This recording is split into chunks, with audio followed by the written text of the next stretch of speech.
Pastor గారికి వందనాలండి. నాతో పాటు కూడొచ్చిన సంఘం అంతటికి వందనాలండి. మేము ఈ స్థితిలో ఉన్నామంటే దేవుడి కృప అండి. మా కుటుంబం గురించి ప్రార్థన చేస్తారని మీ అందరిని అడుగుతున్నామండి. నరసాపురం అండి. మా అన్నయ్య సురేష్ అండి. మా అన్నయ్య మానసికంగా బాధపడుతున్నాడండి. మా అన్నయ్య కోసం ప్రార్థన చేస్తారని సంఘం అంతటిని అడుగుతున్నానండి. చిన్న సాక్షిని దేవుడు దీవించును గాక. వందనాలమ్మా. ప్రభు పేరట తెలియజేస్తున్నాను. అందరూ శ్రద్ధగా దేవుని మాటలను మనం విందాం. ఒకటి బాగా మనసును పెట్టండి. చాలామంది జ్ఞానము లేక అంటే వాటిని మనస్సును పెట్టక, చాలామంది ఏంటంటే ఇక్కడ బ్రతికే జీవితాన్నే చూసుకుంటున్నారు తప్ప ఈ భూమి ఆకాశము రానున్న రోజుల్లో గతించిపోతాయని గమనించలేకపోతున్నారు. జ్ఞానం ఉన్నవారైతే ఇక్కడికి వచ్చినటువంటి వారందరూ కూడా జ్ఞానవంతులే అని నేను నమ్మి ఒక ప్రశ్న అడగాలనుకుంటున్నాను. ప్రశ్న ఏంటంటే, ఈ భూమి మీద జీవించాలని అందరికీ ఆశ ఉండడం సహజం. ఈ భూమి మీద సంతోషంగా జీవించాలని ప్రతి మనిషికి, ఈ భూమి మీద పుట్టిన ప్రతి మనిషికి, ప్రతి జంతువుకి, ప్రతి జీవికి కూడా సుఖంగా ఈ జీవితం ముందుకెళ్ళిపోవాలనే ఆశ జీవన్న ప్రతి ఒక్కరికి, జీవం కలిగిన ప్రతి ఒక్కరికి ఉంటుంది. అది సహజం. అయితే ఆ జీవులకి లేనిది మనుషులలో కొంతమందికి ఉన్నది ఏంటి అంటే జ్ఞానం. ఆ జ్ఞానము ఏమిటి? ప్రశ్న. మళ్ళీ అడగాలంటే కష్టం. ఇప్పుడు ఆ జ్ఞానము ఏమిటి? మీకు నిజంగా జ్ఞానం ఉంటే ఆ ప్రశ్న దాకా వచ్చేసి అలాగొచ్చేసి టక్కుమని ఆన్సర్ ఇచ్చేయాలి. చూడండి, అక్కడ ట్యాప్ అక్కడ ఎప్పుడైతే మనం వాటర్ ట్యాంక్లో వాటర్ పెట్టగానే కింద ట్యాప్లోకి వాటర్ వచ్చినట్టు ఇలా తిప్పగానే నీళ్ళు వచ్చేయాలి. అలా ఉండాలన్నమాట. ప్రశ్న వేయగానే అలా వచ్చి టక్కుమని ఆన్సర్ రావాలి. మళ్ళీ అడగనా పోనీ? మళ్ళీ అడుగుతాను, కొంచెం మనసును పెట్టండి. ఎందుకంటే చాలా ఇంపార్టెంట్ అంటే ఏదైనా ఇంపార్టెంటే. ఈ ప్రశ్న మరీ ఇంపార్టెంట్. ఏంటంటే, ఈ భూమి మీద పుట్టిన ప్రతి జీవి, కుక్క, నక్క, దోమ, ఈగ, మొక్క, మనుష్యులు అందరూ కూడా ఈ జీవితం సుఖంగా పోవాలని అందరూ కోరుకుంటారు, మొక్కతో సహా. అంతేనా? నాకు నీళ్ళు లేకుండా ఉంటే బాగుండు అనేది అది కోరుకోదు.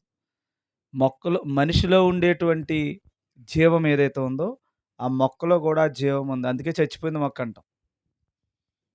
కాబట్టి ఆ జీవింపజేసే ఆ గుణం దేవుడు జంతువుకి ఇచ్చాడు, పక్షికి ఇచ్చాడు, ప్రతి జీవికి ఇచ్చాడు, అలాగే మనిషికి కూడా ఇచ్చాడు. వారి పరిధిలో దేవుడు ఏ పరిధిలో ఏ జీవాన్ని ఇవ్వాలో అలా దేవుడు చిన్న పెద్ద స్థాయిల్లో దేవుడు జీవింపజేసే ఒక ఉన్నతమైనటువంటి అవకాశాన్ని దేవుడు ఇచ్చాడు కదా. ఇచ్చాడు కాబట్టి జీవం ఉన్న ప్రతి మనిషి కోరుకునేది, ప్రతి జీవి కోరుకునేది ఏంటంటే సుఖంగా ఈ జీవితం సాగిపోతే చాలురా అనుకుంటుంది. అనుకుంటేనే ఈ జీవితం కదా. అయితే సుఖంగా ఈ జీవితం ముందుకు పోవాలని కోరుకునేది సహజమైన ఈ ఎక్కువగా కోరుకునే ఈ జ్ఞానంలో మనుషుల్లో కొంతమంది అయితే ఏమనుకుంటున్నారంటే, ఇలా సుఖంగా కోరుకోవడం మాని సుఖంగా జీవించాలని కోరికని చంపుకొని ఒక గుంపు బ్రతుకుతుంది, దానిని జ్ఞానం అంటున్నాం. ఆ జ్ఞానం ఏమిటి? మళ్ళీ అడగండి. మళ్ళీ నేనే వివరణ ఇవ్వాలి. ఆ! అర్థమవుతుందా? ఏదో గ్రాంథికంలా ఉందా? అంటే ఈ భూమి మీద జీవిస్తున్న జీవులంతట్లో ఒక జీవి మాత్రం వింతగా ఆలోచిస్తుంది. ఆ జీవి ఎవరు? జ్ఞానము కలిగిన జీవి అది. ఆ జీవి లోకానికి వింత తప్ప, ఈ ఆలోచిస్తున్న జీవి వింతైంది కాదు. విచిత్రమైనది అంతకంటే కాదు. మహాజ్ఞాని. ఆ జ్ఞాని అయిన ఆ జీవి ఏం ఆలోచించింది? ఏ జ్ఞానాన్ని సంపాదించింది? అది ఏమిటి? హ్మ్. ఏంటమ్మా? దేవుని యొక్క వాక్యము. ఎందుకు?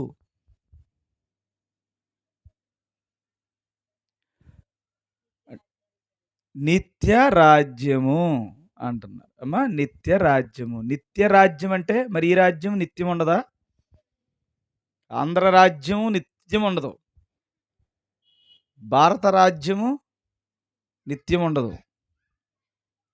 ప్రపంచ రాజ్యాలన్నీ కూలిపోతాయి. లేతే కాలిపోతాయి. సో, ఏది ఉండదన్నమాట అయితే. మరి ఉండదన్నప్పుడు ఇది కేవలం బైబిల్‌లో ఉన్న విషయాలు మాత్రమే కాకుండా, ప్రపంచములో జరుగుతున్నటువంటి సంఘటనలను సైంటిస్టులందరూ గూడా ఈ భూమిని కనిపెట్టిన ఈ మట్టిని చూసి ఎన్ని సంవత్సరాల నుంచి ఉంది? ఈ మట్టి ఎప్పటికి పోద్ది? ఈ భూగోళం అంతా ఎన్ని సంవత్సరాలకు అవుతది? ఎప్పుడు ప్రమాదం ఉంటది? టెంపరేచర్ పెరిగితే ఏమవుద్ది ఈ భూమి? అని ఐక్యరాజ్య సమితిలో యూఎన్‌వేలో ప్రకటిస్తున్నారు. టెంపరేచర్ రోజు రోజుకి పెరుగుతుంది. పైన ఓజోన్ అనేటువంటి ఒక పొర ఉంటది. అది చిల్లుబడింది. చిల్లుబడింది కాబట్టి డైరెక్ట్‌గా సూర్యుడి నుంచి వచ్చినటువంటి ఆ కిరణాలు ఈ సూర్యరశ్మిని ఆ మధ్యలో ఆపేటువంటి ఆ ఓజోన్ పొర దెబ్బతినడంతో మనుషులు చాలా ఇదవుతున్నారు. ఎప్పుడైతే ఈ టెంపరేచర్ పెరిగిందో రానున్న రోజుల్లో ఈ భూమి కాలిపోద్ది అనే సంగతి యూఎన్ఓలో కూడా బైబిల్ చెప్పినటువంటి విషయాన్ని వాళ్ళు కనిపెట్టిది నిజమని చెప్తూ ఉన్నారు కదా. సో మొదలకి ఏదైతేనో సైంటిస్టుల కంటే కొన్ని వందల వేల సంవత్సరాల క్రితం బైబిల్ చెప్పిన ఈ భూమి కానీ ఈ ప్రపంచంలో ఉన్న ఏది కూడా ఉండనే ఉండదు, పోద్ది, కాలిపోద్ది, లేకపోతే నశించిపోద్ది అనేది నిజం కదా. నిజమేనా? నిజమే అయితే ఇక్కడ ఉన్నటువంటి ఇది ఏం చెట్టు అమ్మ? ఇది మల్లి చెట్ట? అది మల్లె పువ్వుల చెట్టు. ఇది అడవి మల్లె? జాజి. ఈ జాజి చెట్టు ఏమనుకుంటది మొక్క? కొన్ని రోజులు బ్రతికి పచ్చగా ఉంటే చాలు అనుకుంటదా? కొన్ని రోజులు బ్రతికితే చాలు అనుకుంటే అది తింగరదా? గడుచుదా? నాకు అర్థం అవ్వలేదమ్మా. మరి ఎలా చెప్పాలి మీకు? ఇప్పుడు ఒక కుక్క పిల్ల ఉంది మన ఇంటికాడ. ఈ రోజు ఎవడైనా సరే కాస్త అన్నం పెడితే చాలురా, రోజు లేకపోయినా పర్లేదు అనుకుంటుందా? రోజు ఇలాగే ఏదో మహానుభావుడు, ఈరోజు ఆశీర్వాదమ్మ గారు, రేపేమో నాగమణి గారు పుణ్యం కట్టుకుంటే బాగుండి అని అనుకుంటుందా? అనుకోదా? ఈ రోజుకి చాలురా, రేపు చచ్చిపోయినా పర్లేదు అనుకుంటుందా? అలాగే ఈ మొక్క కూడా, ఈ భూమి, ఈ ఆకాశం మొత్తం అంతా కాలిపోద్దంట, కాలిపోయేటప్పుడు నేను కాలిపోతాను, అందుకని ఈ జీవితం ఇంతటితో ముగిసిపోద్ది, ముగిసిపోయే ఈ జీవితం కోసం ఈ లోకంలో నేను సంతోషంగా జీవిస్తున్నాను, ఎలాగైనా రేపో మాపో చచ్చిపోయేదే ఈ జీవితం అనుకుని ఆనందంగా జీవించగలదా అది? ఇది అర్థం లేదా? దానికి మరణం ఉందని తెలిస్తే అది జీవిస్తాకే ఆనందంగా ఉంటుందమ్మా అంటున్నాను. ఒక శరీరంలో బాబు నువ్వు 2 నెలల్లో పోతావని అవడం చెప్పాడు అనుకోండి డాక్టరు, 2 నెలలు ఉంది కదా, ఫుల్ ఎంజాయ్ చేద్దాం ఈ లోపల అనుకుంటాడా? 2 నెలలని ఆడి చెప్తే 2 రోజుల్లో చచ్చిపోతాడు. ఎందుకని? ఇంకా బెంగొచ్చేద్ది, చచ్చిపోతానన్న భయం మనిషిని ఏం చేస్తుంది? వెంటాడుతుంది. మరి శరీరములో నువ్వు రేపో మాపో ఏదన్నా అయిపోతావని తెలిసి కూడా మనిషి సుఖంగా సంతోషంగా ఉండలేడు కదా. అలాంటిది మరణం అనేది రేపో మాపో మన దగ్గరికి వస్తుందని తెలిసిన మనం ఎంత ఆనందంగా ఉన్నాం ఏంటంటారు? మనకి ఏదన్నా రోగం వచ్చి ఉంటదంటారా? అర్థమవ్వలేదమ్మా? కొంతమందికి అర్థమవ్వకనవరు. కొంతమందికేమో అర్థమయ్యి ఎందుకొచ్చిన గొడవ అనుకుంటారు, నవ్వరు. మొదలకి ఏదైనా ఇలా చెప్పాక నవ్వుతారు అందరూ. ఎలాగా? వివరించి ఏదో మామూలుగా ఏదో నేనేదో నవ్వుతాకి ప్లాన్ చేసినప్పుడు నవ్వుతారు. సరే అర్థమైందా తల్లి? ఈ మాట చెప్పడానికి నేను పడుతున్న బాధలు దారేత్తన్నాను ముందు. లేపోతే డైరెక్ట్‌గా మీకు అర్థమవ్వదని. సరే. అయితే మనిషి, మనిషి యొక్క శరీరంలో ప్రతి ఒక్కరి శరీరంలో ఏముంది? మరణం ఉంది. అంటే రేపో, మాపో దేవుని రాకడ వచ్చే నాటికి, ఆయన రాకడ ఆలస్యమైతే మన ఆయుష్ అయినాటికి ఖచ్చితంగా ఉంటామా? వెళ్ళిపోతామా? చనిపోతాం. చనిపోతున్నటువంటి వ్యక్తి ఎవడైనా ఇక నేను కట్టుకున్న ఇల్లు నాది కాదు. నేను పెంచుకున్న మొక్క నాది కాదు. నేను కొనుక్కున్న బట్టలు నావి కాదు. నేను కొనుక్కున్న బంగారం నాది కాదు. నేను ఏ స్నేహితులైతే నేను అనుకుంటున్నానో నా ఫ్రెండ్స్ అని, వాళ్ళు నా వారు కాదు.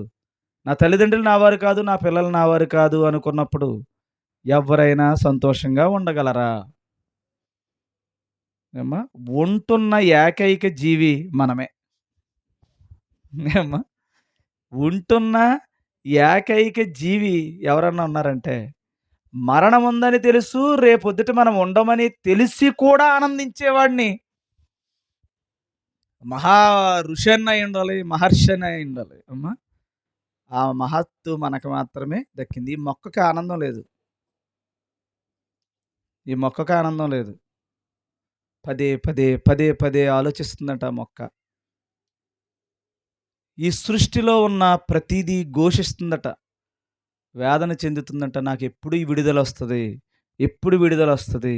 ఎప్పుడు నాకు నా పూర్వ వైభవం నా జీవితం ఇది కాదు. నేను శపించబడితే వచ్చిన నా జీవితాన్ని రేపన్న రోజున నా ఒరిజినల్, నా సంతోషం, నిజమైన సంతోషం నాకెప్పుడొస్తదని ఈ జాజి మొక్క, మల్లె మొక్క ఏమ్మా! అదిగో ఆ పక్కనున్న రేగు మొక్క ఆలోచన చేస్తున్నాయట. ఒక్కడ మాత్రం ఆలోచన చేయట్లేదు. ఎవడాడు? మనిషి అంటే ఆడెవడో మనమే గదా! మనమే మరణమును లోపల పెట్టుకొని ఇంకా ఆనందిస్తున్నాం ఈ లోకంలో. రేపో మాపో మన జీవితం ముగుస్తదని తెలిసి కూడా. పైగా ఈ మరణమును మరణంగానే ఉంచుకుని మనమొకటి మనల్ని కాపాడుకోలేము కానీ దేవుడిని కాపాడేద్దాం అనుకుంటున్నాం మనం. ఇది ఇంకా దారుణం. మనలోటి మనం కాపాడుకోలేం గానీ ఎవరిని కాపాడేత్తాం మనం? నా మతం, నా నా దేవుడిని నేను ఎవడు కాపాడగలుగుతాడు దేవుడిని? అంటే మన జీవితానికే మనకి దిక్కు దివాణం లేదు. దేవుడిని మనం కాపాడి, మన మతాన్ని విస్తరించుకొని, మనం ఏం చేద్దామని మతం? మతం కాదు. నిన్ను బ్రతికించే దేవుడిని నువ్వేం చేయాలి? ఆరాధన చేయాలి. ఏ పేరు పెడితే నీకేంటి? దేవుడికి పేరేంటి? దేవుడికి నువ్వు పేరు పెట్టగలవా? మనిషి అన్నవాడికి పేరు పెట్టడం అంటే ఒక అర్థం ఉంది. నువ్వు ఏ దేవుడిని చూసావని నువ్వు దేవుడికి పేరు పెట్టగలవు? ఏ దేవుడిని నువ్వు కళ్ళారా చూసావని ఒక రూపాన్ని చేసుకోగలవు? ఏ దేవుడిని నువ్వు చూడగలవని ఆ దేవుడిని నువ్వు కాపాడగలవు చెప్పండి ఒకసారి? దేవుడు అంటే చాలదా? ఆ దేవుడికి నీకనుకున్న జ్ఞానములో రకరకాలయన్నీ ఆపాదించాలా? ఆపాదించాలమ్మా? దేవుడున్నాడు అనుకుంటే ఈ భూమి మీద పుట్టిన ప్రతి ఒక్కడు ఈ మరణములో ఉన్నవాడిని జీవములోనికి నడిపించే ఒక శక్తి సుప్రీం ఆ దేవుడున్నాడు. ఆ దేవుడికి బడి మనం ఏడిస్తే మనలో ఉన్నటువంటి మరణాన్ని తొలగించే శక్తి ఆయనకే ఉంది అన్న విశ్వాసముతో ఏ వ్యక్తి బ్రతుకుతాడో వాడే ఆ మరణము నుండి తప్పించుకోగలిగి ఈ భూమి, ఈ సృష్టి, ఈ మొక్క ఆ దేవుడికి ప్రార్థన చేసుకుంటున్నాయి రోజుని. ప్రతి క్షణం వాటి యొక్క మనసొక్కటే ఈ మరణకరమైన, ఈ శాపగ్రస్తమైన రేపో మాపో నన్ను ఎవడొకడు పీకేస్తాడు. ఇప్పుడు ఆ ఇంటోళ్ళు దయాదాక్షిణ్యాల వల్ల అలా బతుకుతుంది అది.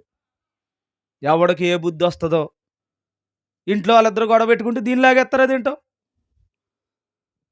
అర్థమవుతుంది. చూడండి, వాళ్ళిద్దరూ దెబ్బలాడుకుంటే మొక్కకు వస్తుంది ముప్పు, వాళ్ళ ఇంట్లో దెబ్బలాడుకుంటుంటే చెంబుకో గిన్నెకో వద్ద ముప్పు. అర్థమవుతుందా? పోనీ వాళ్ళిద్దరూ దెబ్బలాడుకుంటే వాళ్ళిద్దరూ అనుకోవాలి, అలా అనుకోరు.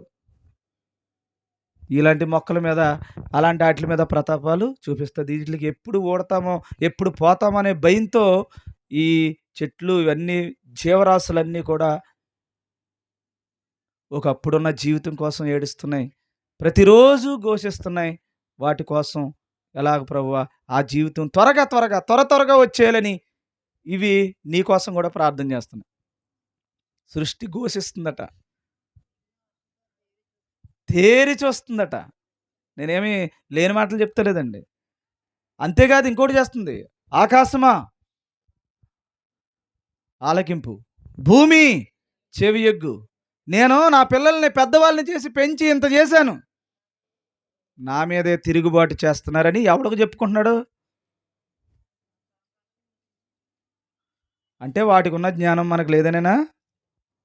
ఎవరైనా ఎవరికి చెప్తారమ్మా? చూడమ్మా, పిల్లల్ని ఇలా పెంచాను, ఇంత చేశాను, ఇదిగో బాబు అని చెప్పుకుంటున్నాడంటే దాని అర్థం చెప్పుకోడు మంచోడేనా? వీడికంటే దరిద్రుడైతే చెప్తాడా? అమ్మా, ఆకాశం మాట వింటుంది. సూర్యుడికి చెప్పాడు, పొద్దుటే నువ్వు సూర్యుడు కాంతివు, చంద్రుడు వెన్నెలివు, ఋతువులలో వర్షాకాలం వర్షమివ్వు, ఎండాకాలం ఎండివ్వు, చలికాలంలో చలి, భూమిలో ఎవడైనా విత్తితే ఆ పంట వచ్చేలా చెయ్యి అని ఆజ్ఞాపిస్తే ఎప్పటికీ ఆ మాట ఆలకిస్తున్నాయి. సృష్టి యావత్తు దేవుని మాట వింటున్నాయి. ఒక్క దేవుని మనిషి అన్నవాడు తప్ప సృష్టికి చెప్పుకుంటున్నాడు దేవుడు, నా పిల్లల్ని పెద్దోళ్ళని చేశాను కానీ నా మాట తిరగబడుతున్నారట పైగా. కాబట్టి ఇప్పుడు మనం జ్ఞానులు మందమా అజ్ఞానులు మందమా? మతాల పేరట, కులాల పేరట, జాతి పేరట, లింగాల పేరట మనుషులు ఒకరినొకరు విద్వేషాలతో అన్యాయమైనటువంటి భయంకరమైనటువంటి స్థితిలోకి ఈ మనిషి సాగిపోయాడు. ఈయన జ్ఞాని అందమా అజ్ఞాన అందమా? ఇందాక నేను అడిగిన ప్రశ్న అది, జ్ఞానా అజ్ఞానా? జ్ఞానం అంటే వీళ్ళు జాజి మొక్కుకున్న జ్ఞానం లేదు మనకి. ఎందుకంటే ఈ సృష్టి మిగుల ఆశతో తేరి చూస్తుందంట ఆ శాపం పోవాలని. మనకు మాత్రం ఏం చేస్తున్నాం? శాపగ్రస్తమైన ఈ జీవితమే సంతోషంగా ఉంటే చాలని కోరుకుంటున్నాడట, శాపం పోయే జీవితాన్ని కోరుకోవట్లేదట మనిషి. అందుకని దేవుడు తన ప్రజలను రక్షించుకుని నిమిత్తమై మనిషి అజ్ఞానములో నిండిపోయినటువంటి మనిషి కొరకు దేవుని యొక్క సేవకులను, నిజమైన సేవకులను ఈ లోకములో దేవుడు నియమించుకున్నాడు. దేవుడు తన మాటను చెప్తున్నాడు. అలా ఆ తరములో ఏలియా లాంటి ఒక ప్రవక్తలను, దైవజనులను దేవుని మాటను చెప్పడానికి ఈ భూమి మీదకి పంపించాడట. అది మొదటి రాజుల గ్రంథం 17వ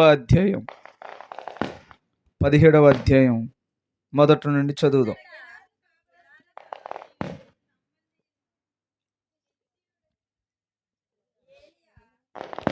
కరెంటు వస్తే ఆగిపోతారు చూడు, అలాగ ఆగిపోతారు.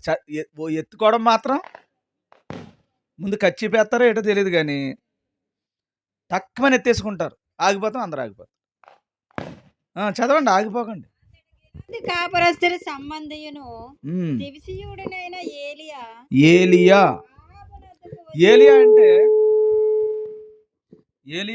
అంటే బాక్స్ దగ్గర ఉన్నావు కదమ్మా, అందుకేమో. ఏలియా అంటే ఏంటి అసలు? ఏలియా అంటే ఏంటన్నా? ప్రవక్త. ఇంకా అంతే. దేవుడు, మళ్ళీ చెప్తున్నాను మీకు, బాగా గుర్తుపెట్టుకోండి. ఎప్పుడైనా ఒక మాట అన్నాడంటే ఆ మాటలో నీ జీవితం ఉంటుంది, నువ్వు నమ్మాల్సింది ఏదో ఉంటుంది, నువ్వు విశ్వసించాల్సింది ఏదో ఉంటుంది. ఆ మాటే నిన్ను రక్షిస్తుంది. ఒక మాట ఊరికే ఏది లేదు బైబిల్లో. యేసుప్రభు ఎలా తిరిగాడనుక వెనక్కి ఒక అర్థం ఉంటుంది. యేసుప్రభు నవ్వాడనుకో ఒక అర్థం ఉంటుంది. ప్రతి ప్రతి మాటకి, బైబిల్‌లో ఉన్న ప్రతి అక్షరానికి ఒక అర్థం ఉంటది. ఆ అర్థంలో నిన్ను రక్షించే నీ ప్రాణమును నీలో ఉన్న ప్రాణమును తీసివేసి, అంటే మరణకరమైనటువంటి రోగాన్ని తీసివేసి, నిన్ను పరిపూర్ణమైన స్వస్థత చేసి, శాశ్వత కాలమైన పరలోక రాజ్యములో నడిపించే ఒక మాట ఉంటదంటే ఉండి తీరుతదంతే. అందులో అలా చదవాలి మీరు బైబిల్. ఇప్పుడు ఏలియా అంటే ఏంటి? ఏలియా అనేటువంటి మాట హెబ్రీ పదం అయితే, ఏలియా అని తెలుగులో మనం మామూలుగా రాసేస్తాం. హెబ్రీనైనా రాసేస్తాం, ఇంగ్లీష్‌నైనా రాసేస్తాం మనం, గ్రీక్‌నైనా రాసేస్తాం, దేన్నైనా తెలుగుగా మార్చేస్తాం మనం. తెలుగోళ్ళకున్న గొప్పతనం ఇది. దేన్నైనా తెలుగులాగా చదివేస్తాం అంతే. అది బాక్స్ ఇంగ్లీష్ కదా, బాక్సులు అని తెలుగు మార్చేస్తాం మనం. నిజానికి బాక్సులు అనకూడదు దాన్ని. అది ఇంగ్లీషు కాదు, తెలుగు కాదు. ఏదో ఒక కొత్త పదాన్ని ఎవడో మన మధ్యలో కనిపెడతా ఉంటాడు. అమ్మా ఇదేంటిది? Water bottle English. సీసా అంటే ఏమ్మా? అలాగా మొత్తానికి ప్రతిదీ అంతేనమ్మా. మనం కలుపుతాం అనమాట. Road, ROAD road English. Telugu road. అది తెలుగు కాదు అది. రోడ్డు ఇంగ్లీష్‌నే రోడ్డు అనేస్తే తెలుగు అయిపోయింది అనుకుంటున్నాం. కాదు. ఏంటమ్మా? తెలుగులో రహదారి. రహదారా? ఏదో దారి కదా, దారి. దారి, మార్గము ఇలా మాట్లాడాలి దీన్ని. సిమెంట్‌ని ఇంగ్లీష్‌లో, సిమెంట్ అనేది ఇంగ్లీష్. తెలుగులో చెప్పండి.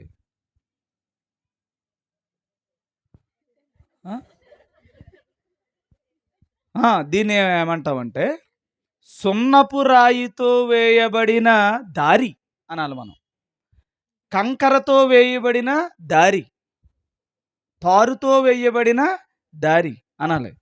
మనం అలా అంటామా? అనం. ఎందుకంటే మనకి ఇంగ్లీషు, తెలుగులో మళ్ళీ మనం కనిపెట్టిన తెలుగు. అలాగా మనం ఇప్పుడు ఏలియా అని మాట్లాడుతున్న మాట ఏలియా కాదు, తెలుగులో మార్చామంతే పదాన్ని. ఏలియా అని కాదు. దాని అర్థం ఏంటి? ఏలియా అనే మాటలో AEL అనే హెబ్రీ పదానికి ఎల్ అంటే ఏంటి? ఎల్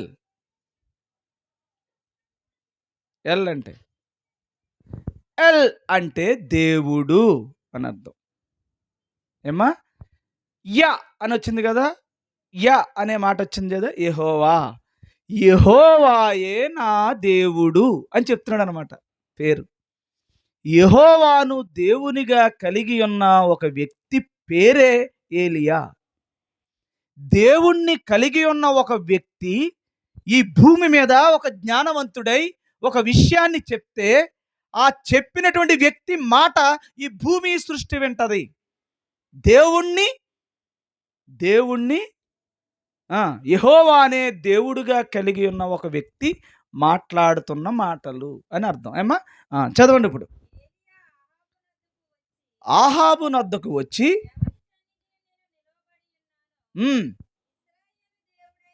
ఈ ఆహాబు గాని వాళ్ళ భార్య అయిన యెజబెలు గాని వారేమో ఒక రకమైనటువంటి ఈ లోకాన్ని నమ్ముకున్నటువంటి వ్యక్తులు.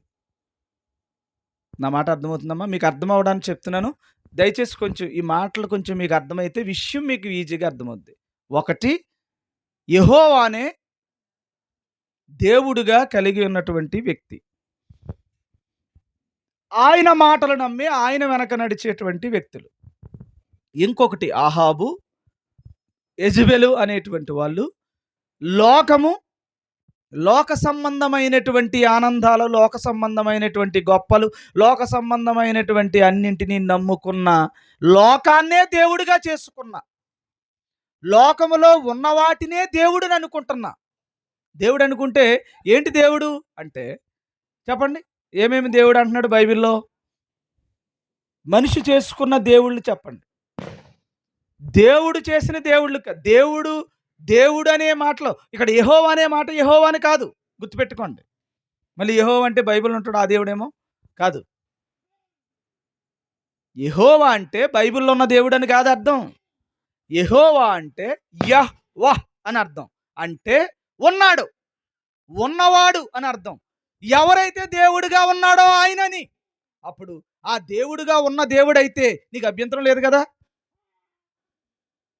ఆయన పేరు యెహోవా అనుకుంటున్నావు కాబట్టి నీకు అభ్యంతరం. అబ్బే యెహోవా దేవుడైతే బైబిల్లో ఉంటాడు, ఆడాడు మనవాడు కాదు. లేకపోతే ఇంకొకటి ఏదో బ్రహ్మ అని ఉందనుకోండి. బ్రహ్మ అంటే అయ్య బాబోయ్ మనకి బ్రహ్మ అంటే మన దేవుడు కాదనుకుంటున్నాం. బ్రహ్మ అంటే ఏంటి? సృష్టికర్త. సృష్టికర్త అంటే ఏంటి? ఉన్న దేవుడే కదా. పేరు పేరు మార్చుకుని అదేమో సంస్కృతంలో, ఇదేమో హెబ్రీలో అంటున్నావు అంతే. నువ్వు అన్నది ఒకటే, ఆ ఉన్న దేవుడే. ఏ దేవుడైతే నీకేముంది దేవుడా అని పిలవచ్చు కదా. నువ్వు పేరు పెట్టుకుని నువ్వు నేను ఎందుకు కొట్టుకోవాలి, ఈడిపోవాలి అంటే దాని అర్థం తెలిస్తే నువ్వు ఏం చేసినా ఆ దేవుడికి చెందుతుంది. ఇంకొక దేవుడు ఎవడో ఉండడు. ఇంకా ఉన్న దేవుడు ఎవరో ఆ దేవుడే. దేవుడని పిలు, ఆ ఉన్న దేవుడే పలుకుతాడు. నువ్వు పేరు పెట్టుకుని నువ్వేదో అనుకుని ఇంకొక విషయం, బాగా అన్నం తినాలనుకున్నాడు అనుకోండి, కడుపు కోసం చాలామంది ఆకలికి తట్టుకోలేరు కదా. వాళ్ళని అన్నాడు దేవుడు, వాడి కడుపే వాడి దేవుడు అన్నాడు.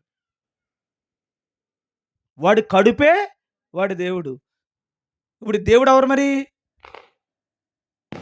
అన్నం కోసం చచ్చిపోయి కొట్లాడేసుకున్న వాడిని ఏమన్నాడంటే ఆడు ఎవ్వడు ఆట కాదు, ఇంకా ఆడు కడుపు చెప్పినట్టే అంటాడు. ఇంకా అందుకనే రాజమండ్రిలో నా కడుపు నా ఇష్టం అన్నాడు అనమాట. ఇది హోటల్స్, పొట్టలు పెంచుదాం రండి అని అలాంటి హోటల్లో పేరు పెడుతున్నారు అనమాట. సో కడుపే దేవుడు, వాడు సుఖమే దేవుడు.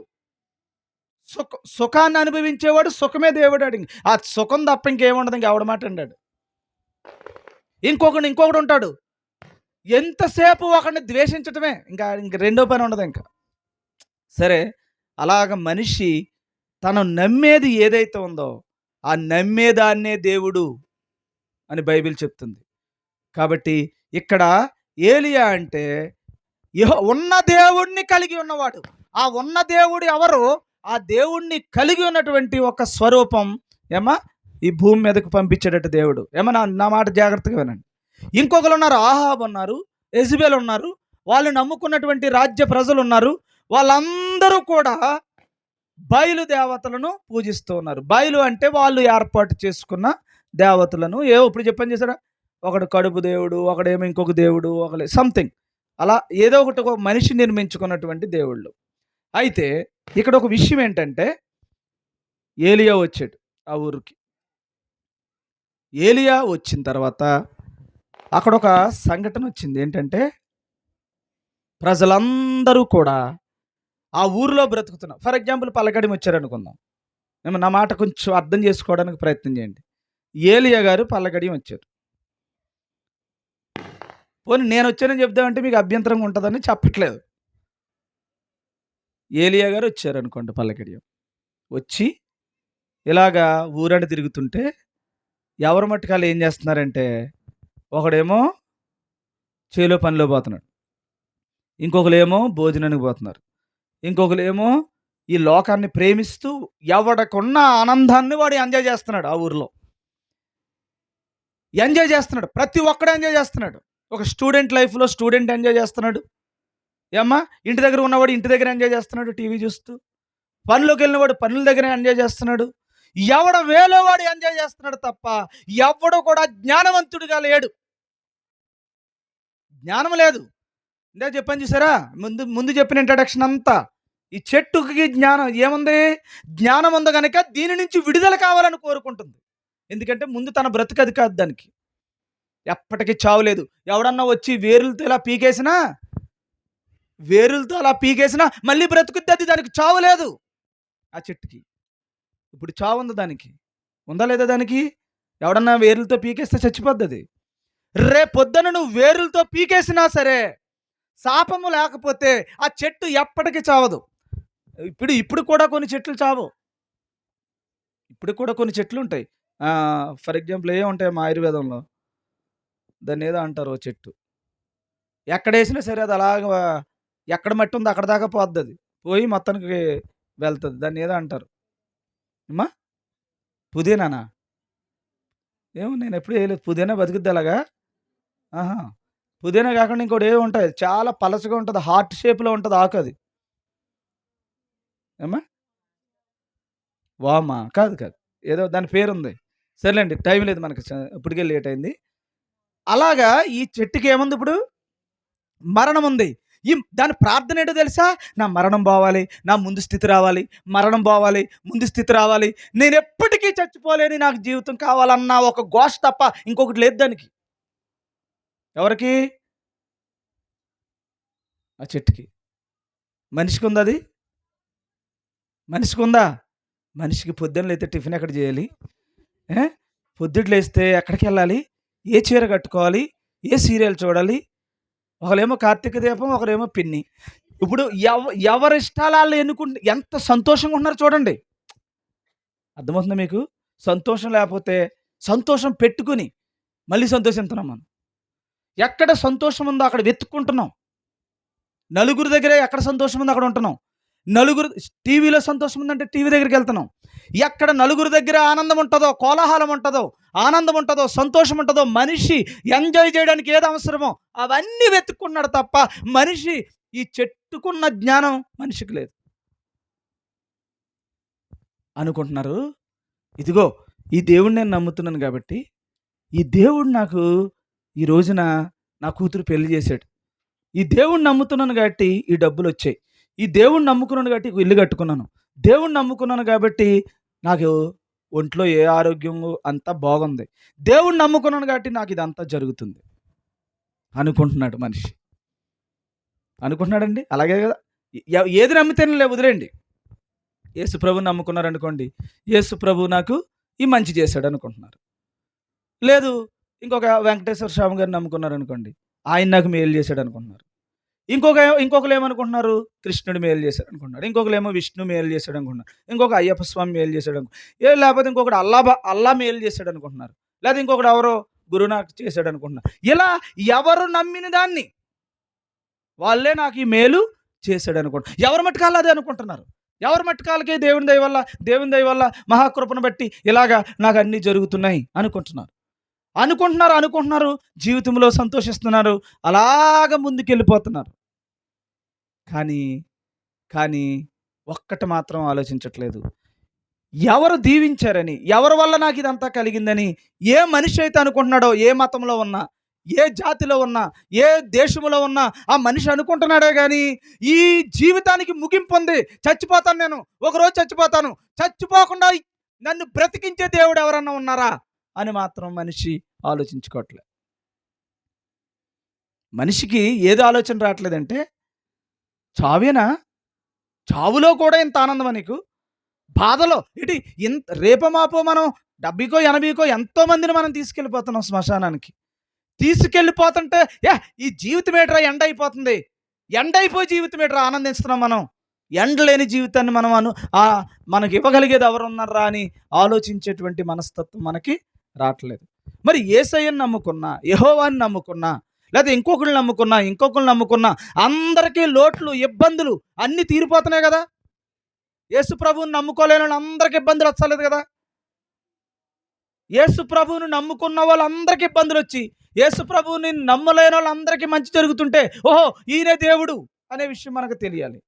కానీ యేసయ్యను నమ్ముకున్న వాళ్ళకి అదే జరుగుతుంది, యేసు ప్రభువును నమ్మని వాళ్ళకి అదే జరుగుతుంది. ఎవరు దేవుడని ఏమి నమ్ముతున్నారో వాటన్నింటికీ మనిషికి కావాల్సినవి అన్నీ ఏర్పాటు జరుగుతున్నాయి లేదంటారా?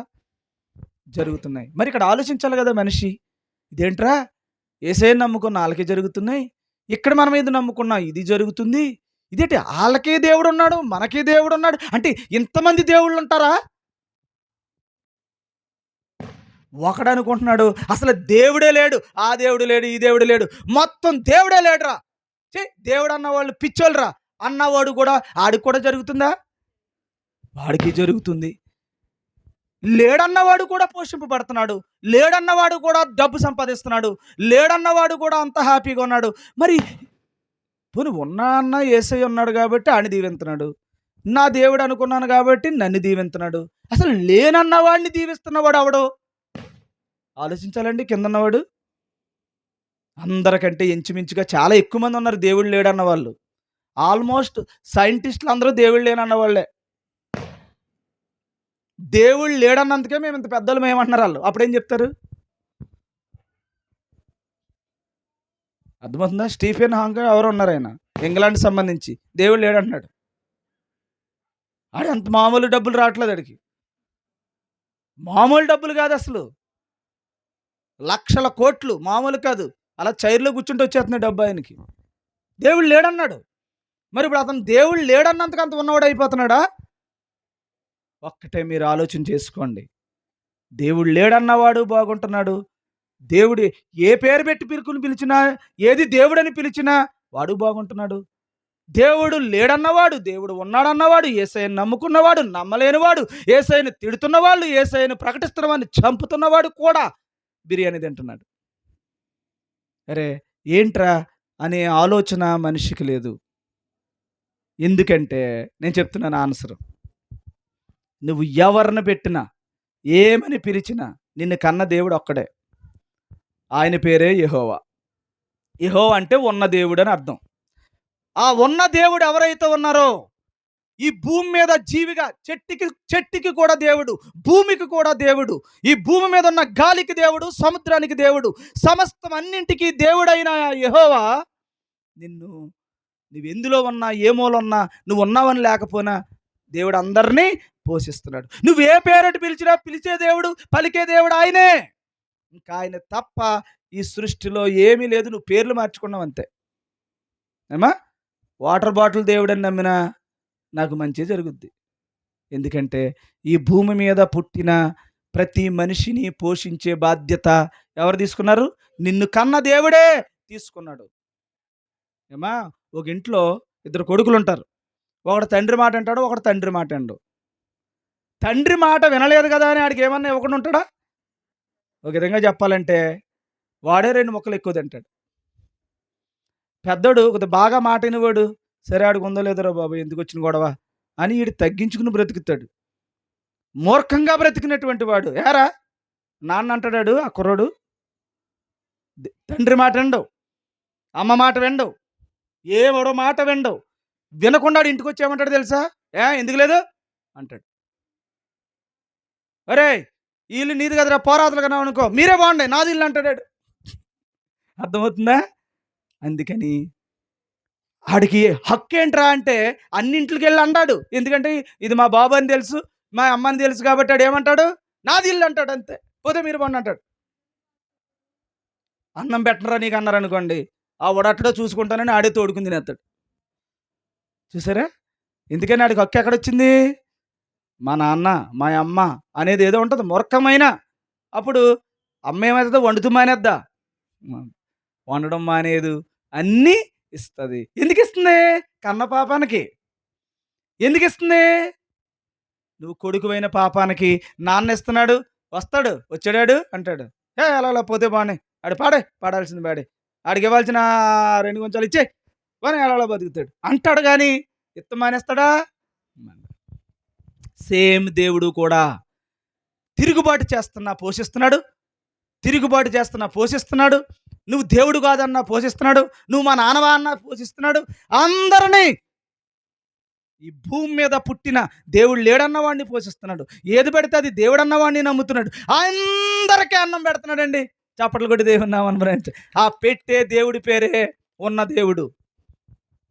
ఉన్న దేవుడు అనండి చాలు. ఎందుకు వచ్చిన బాధ? ఉన్న దేవుడు. ఆ ఉన్న దేవుడే పలుకుతున్నాడు ఎవరికైనా. నువ్వు ఏ పేరు పెట్టినా పిలిచినా పలుకుతున్నాడు ఆయన. నువ్వేమన్నా పలుకుతున్నాడు, ఏది అడిగినా ఇస్తున్నాడు. ఈ సృష్టిలో నీకు అన్నింటికి ఏది కావాలంటే అది ఇచ్చిన దేవుడు ఒక్కడే. ఆ దేవుడే ఉన్న దేవుడు. ఇంకొక దేవుడు లేడు ఎవరు. సరే ఈ భూమి మీద ఉండగా అందరికీ దక్కుతాయని దక్కవా? దేవుని తిడితే దక్కుతాయా? దక్కుతాయి.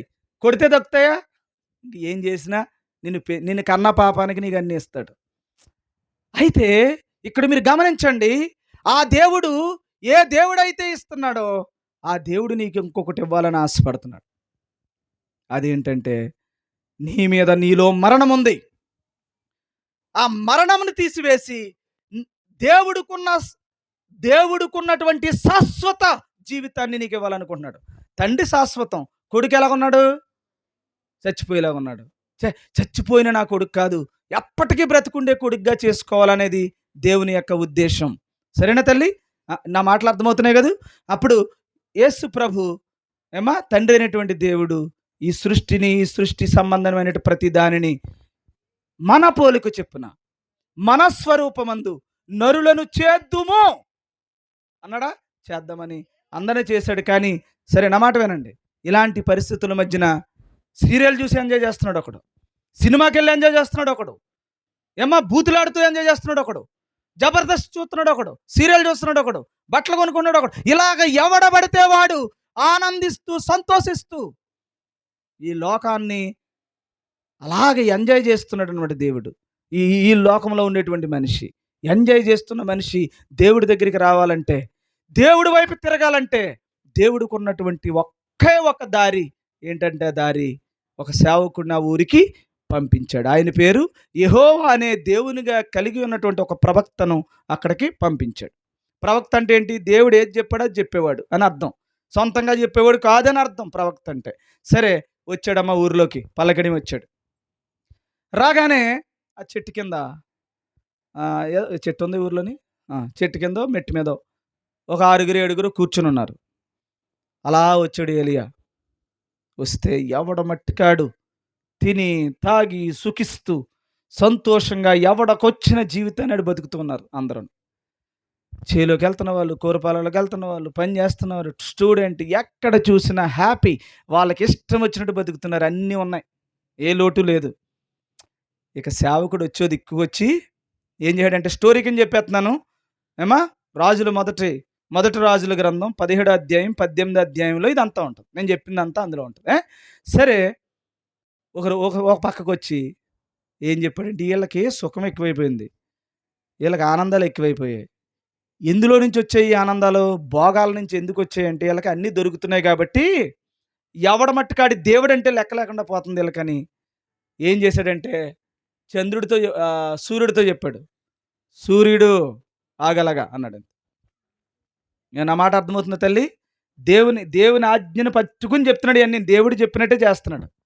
సూర్యుడిని ఆపాడు, వర్షాన్ని ఆపాడు, మంచుని ఆపాడు. అంటే ఈ మనిషి బ్రతకడానికి ఇచ్చేవన్నింటినీ ఆపాడు. అలాగా మనిషిని బ్రతికించే సుఖం, సంతోషం, ఆనందం ఈ అన్నిటిని ఒక్కసారి ఆపి చూద్దామని ఎవరు ఆపారు?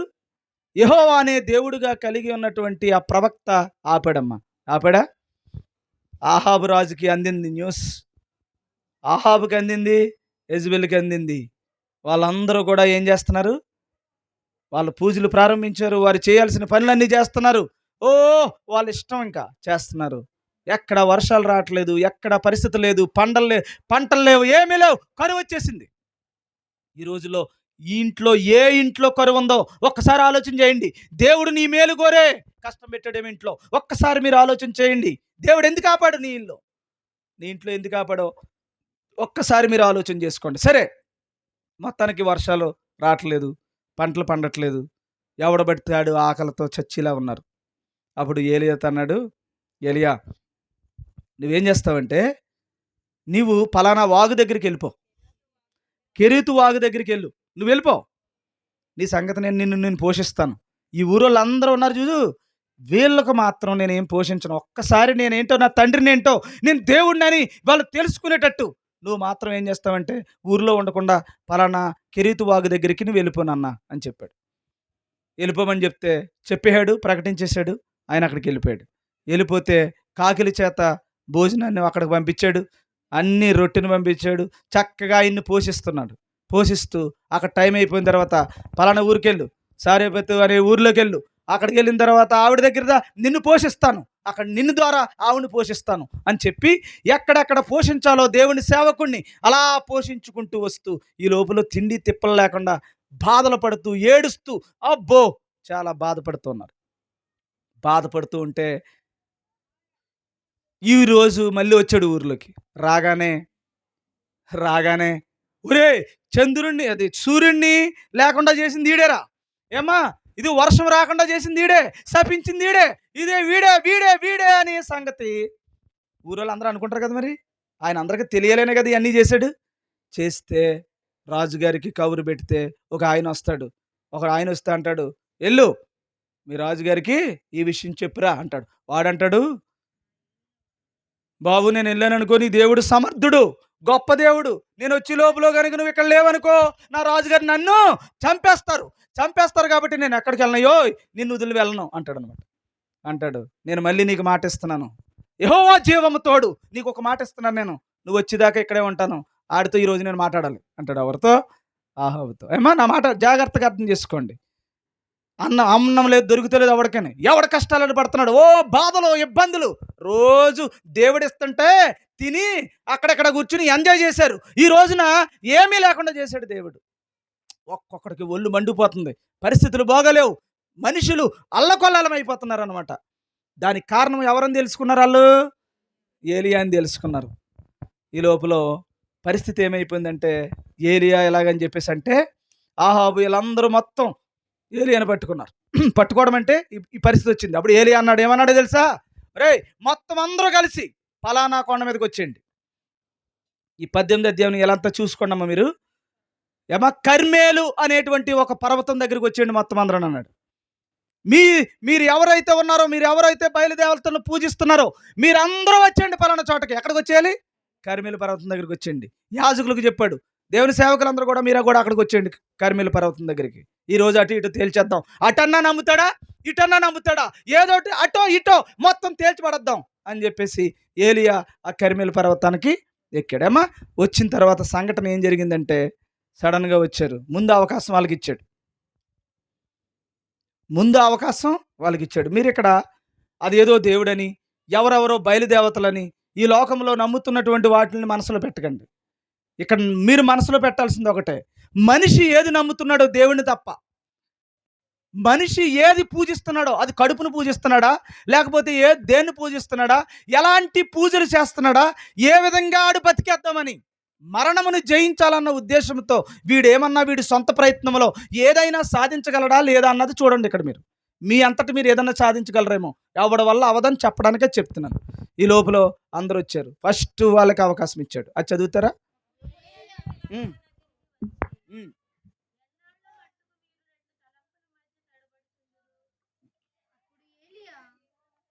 మీరు మైక్ పెట్టుకోరా.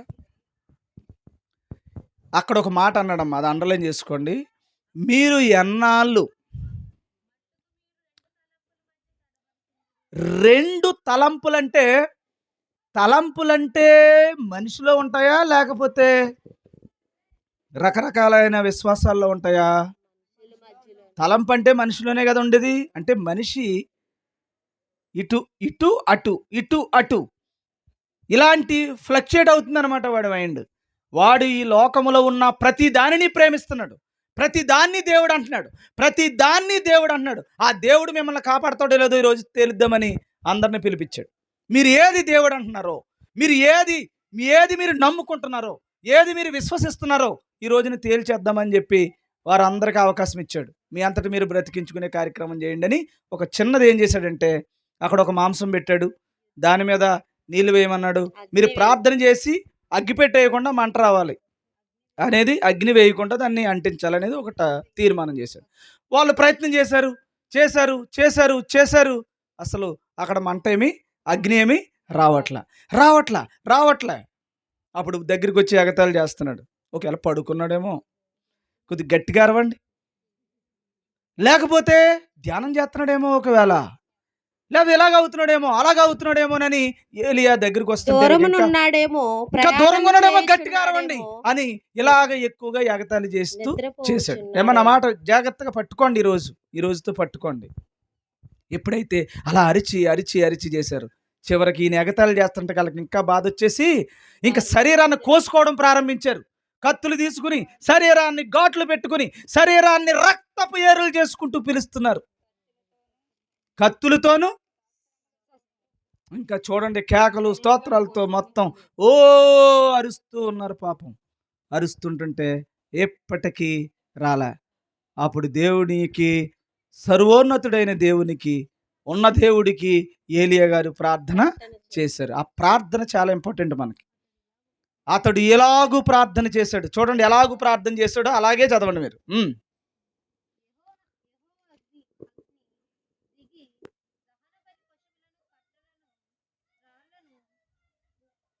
చదువు. మా అక్క, నువ్వు ఆగుతావని నేను డౌట్ పడుతుంది. ఆకుండా చదివే, అంటే అది అందరికీ తెలియాలని నేను ఆగుతున్నాను. మళ్ళీ మైక్ కింద ఎడుతుందిరా. చదువు తల్లి. అమ్మా, మైక్ నీ గురించి కాదు, అలా గురించి. ఇప్పుడు నువ్వు ఎలా చదువుతావు, ప్రణతి ఏ స్టైల్లో చదువుతుందని కాదు, అది కొంచెం అంటే అందరికి వినబడాలి ఏంటి ప్రార్థన అని. చదువు. అతడు ఇలాగు ప్రార్థన చేయుచుండగా ఏలియా గారు ప్రార్థన చేస్తున్నారు. ఆ ప్రార్థన ఏంటని చూడండి. యెహోవా అగ్ని దిగి దహన బలి పశువులను, కట్టెలను, రాళ్లను, బుగ్గిని దహించి కందకమందు నీళ్లను అదిరిపోచేసెను. అంతటా జనులందరూ దానిని చూసి సాగిలపడి యెహోవాయే దేవుడు, యెహోవాయే దేవుడు అని కేకలు వేసిరి. దేవునికి స్తోత్రం కలుగును గాక. ఏమా, అక్కడ ఏదైతే వాళ్ళు ప్రయత్నం చేశారో ఆ ప్రయత్నం వారికి ఏమవ్వలేదు, సఫలం అవ్వలేదు. వారు ఎంత ప్రయత్నం చేసినా సరే అక్కడ ఆ కార్యక్రమం జరగలేదు. అప్పుడు ఏలియా గారు ప్రార్థన చేయగా దగ్గరికి వచ్చి అలాగ ప్రార్థన చేసి యెహోవాను, ఉన్న దేవుణ్ణి ప్రార్థన చేయగా అక్కడ ఏమైందమ్మా, ఆ కట్టెలన్నీ కాలేయి. అక్కడ అంతా కూడా అగ్ని దిగి వచ్చింది. దేవుడు ఏదైతే చెప్పాడో చెప్పినట్టుగానే అక్కడ జరిగింది. చప్పట్లు కొట్టి దేవుని నామాన్ని మహింపరచని ఉన్న దేవుడికి ప్రార్థన చేస్తే అక్కడ అది ఉన్న దేవుడు పలికినట్లుగా బైబిల్ మనకి తెలియజేస్తుంది. ఇక్కడ ఒక విషయం ఏంటంటే, మీరు గమనించాల్సిన విషయం ఏంటంటే, ఇది ఎలా కాల్చారు, వాళ్ళు వచ్చారు, ఇదంతా మీకు తెలిసిన విషయమే. ఇందులో నేను ఇక్కడ మీకు కొత్తగా చెప్పే విషయం ఏంటంటే, అలా మనిషి ఏది అయితే ఈ భూమి మీద నమ్ముతున్నాడో, నమ్ముకున్నది ఏది తనను రక్షించలేదన్న విషయాన్ని అక్కడ సేవకుడు ద్వారా ఈ రోజుని లోకానికి చెప్పిస్తున్నాడు అనమాట. అంటే ఏ సీరియల్లో ఏది నాకు ఉందని నమ్ముతున్నావో, ఏది నాకు గొప్ప అని నమ్ముతున్నావో, ఏది నిన్ను కాపాడుతుందని నమ్ముతున్నావో, టైం వచ్చేసరికి నీ వల్ల ఏమీ అవదరా. ఈ గొంతులో ఈ ప్రాణం ఉండగానే ఉన్న దేవుణ్ణి మాత్రమే ప్రార్థన చేయి అనే విషయాన్ని చెప్తున్నాడు అనమాట. ఈ రోజున మనిషికి ధైర్యం ఏంటంటే ఇష్టం వచ్చినట్టుగా బిహేవ్ చేస్తున్నాడు. పొగరు, అన్యాయమైన మాటలు, అక్రమం, దుర్మార్గం, దుష్టత్వం, ఎలా సుఖించాలో ఏదైతే నమ్ముకుంటున్నాడో దాన్ని మాత్రమే చేసుకుంటూ పోతున్నాడు. నాలో మరణం ఉందని, ఆ మరణము నుంచి తప్పించే దేవుడు, ఉన్న దేవుడైన యెహోవా మాత్రమే నన్ను రక్షించగలడన్న ఇంగిత జ్ఞానం కూడా మనిషికి ఉండలేదు. చచ్చిపోయేదాకా బతుకుతున్నాడు, చచ్చిపోయాక సమాధిలోకి వెళ్ళిపోతున్నాడు అంతే తప్ప చచ్చిపోయి లోపులోనే నేను బ్రతికే పనిని ఏర్పాటు చేసుకోవాలి ఈ మొక్కలాగా అని ఎవ్వడూ ఆలోచించట్లేదు. ఈ సృష్టి మాత్రమే మిగుల అపేక్షతో కనిపెడుతుంది ఈ శాపగ్రస్తమైన జీవితం నుంచి నేను విడుదల పొందాలని. ఒక మనిషి మాత్రం ఉన్న జీవితాన్ని ఎంజాయ్ చేసి చచ్చిపోవాలనుకుంటున్నాడు. అందుకని ఆ విషయాన్ని ఇక్కడ ఏలియా గారు నిరూపిస్తూ ఉన్నారన్నమాట. ఏది నమ్ముకుంటున్నాడో మనిషి, ఏది నమ్ముకుంటున్నాడో అది నిన్ను కాపాడలేదు, ఆఖరికి భూమి మీద కూడా నిన్ను పోషించలేదు. ఆ దేవుడే గనుక ఇవ్వకపోతేనని వాళ్ళందరికీ కరువు పెట్టాడు.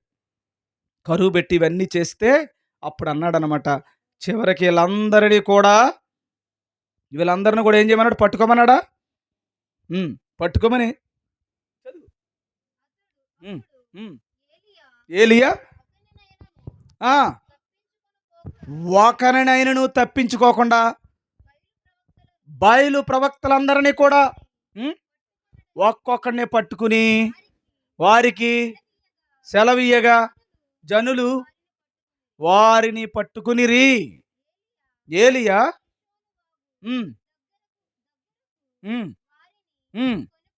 కొనిపోయి అక్కడ చంపేశారు అందరు. ఎవరిని చంపేశారు? బయలుదేవతలను ఆరాధించారు. ఇంతకీ బయలుదేవతలను చంపేసే అనే విషయం ఇప్పుడు దేంతో చూస్తారు మీరు? తలంపులోకి తండి, మనిషిలోకి తండి. ఇది ఒక 2 మతాల్లోనో 3 మతాల్లోనో మతాల్లోకి తేకండి. మతాల్లో కాదది. దేంట్లోకి? తలంపులోకి తండి. తలంపులు అంటే మనిషి ఆలోచనలోకి తండి. జ్ఞాని అజ్ఞాని. ఈ జ్ఞాని అజ్ఞాని అనే విషయంలో జ్ఞానవంతుడు ఏం ఆలోచిస్తాడు? ఈ మొక్కలాగా ఆలోచిస్తాడు. ఏమని? నేను శపించబడ్డాను, నాలో మరణం ఉంది, నాకు మరణము నుంచి తప్పించే ఆ దేవునికి నిత్యము నేనేం చేయాలి? ప్రార్థన చేయాలి. నన్ను ఈ మరణము నుంచి తప్పించి శాశ్వత కాలమైన జీవితంలోనికి నన్ను నడిపించు. శాపంతో చచ్చిపోతున్నానయ్యా అని ఈ చెట్టు మొక్క ఈ సృష్టి అంతా కూడా మిగులు అపేక్షతో ఈ శాపం ఎప్పుడు పోద్దని ఎదురు చూస్తుందట. మనిషిలో ఉన్నటువంటి లక్షణం మాత్రం ఉన్నదాంతో ఎంజాయ్ చేస్తున్నాడట. ఈ ఉన్నదాంతో ఎంజాయ్ చేయడానికి మనిషి ఏర్పాటు చేసుకున్నవే ఈ లోకములో ఉండేటువంటివన్నీ. అది కడుపైనా, లేకపోతే సుఖమైనా, ఆనందమైనా, గొప్పైనా, లేకపోతే నీ కలిగి ఉన్న దాంట్లో ఏదైతే నువ్వు సంతోషిస్తున్నావో అదైనా, ఇవన్నీ నీకేటట? నీ జీవితంలోకి వచ్చినటువంటి బయలు, నీ జీవితాన్ని పాడు చేస్తున్నటువంటి దేవునికి దక్కాల్సినటువంటి మహిమను ఈ పట్టుకుపోతున్నాయి. ఈ ఆనందించి ఈ శరీర సంబంధమైన ఈ సుఖాల కోసం చివరికి మరణము నుండి జీవములోనికి నడిపించే దేవుణ్ణి మర్చిపోయి ఇదే జీవితం అనుకుని మనిషి జీవిస్తున్నాడు. ఇప్పుడు ఈ 2 ఒక మనిషి తలంపులోకి వచ్చాయి. ఒకటి భౌతికమైన ఈ విషయాలలో సంతోషంగా మనిషినే తనను తానే దేవుణ్ణి అనుకుంటూ తనకు దక్కాల్సినటువంటి పూజల కోసం మనిషి తాపత్రయపడుతున్నాడు. అనుకుంటున్నారు వీడు మనిషి ఏంటి దేవుడు ఏంటని.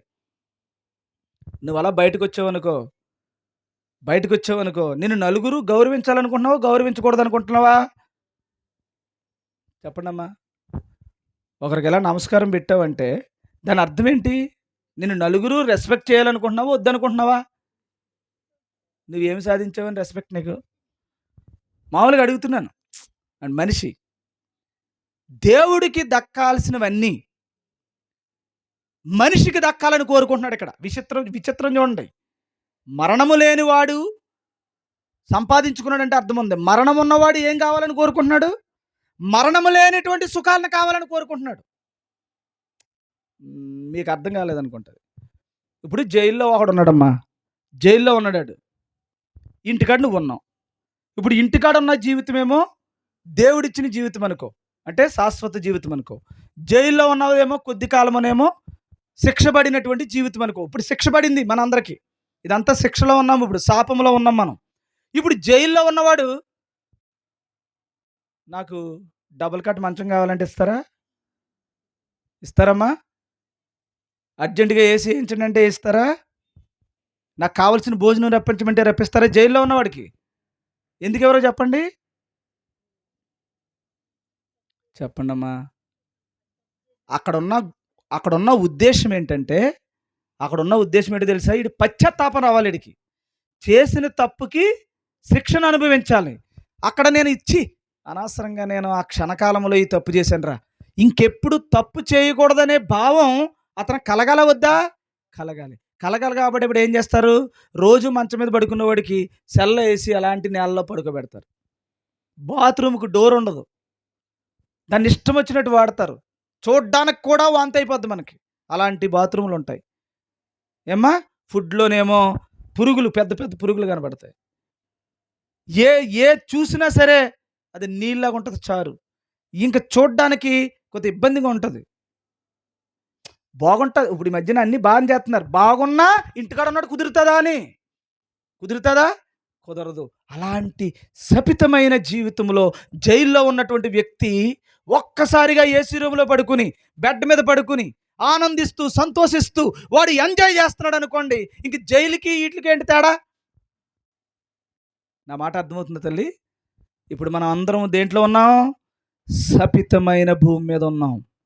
ఈ శపితమైన భూమి మీద ఉండి నీలో ఏం కలగాలి? పశ్చాత్తాపం కలగాలి.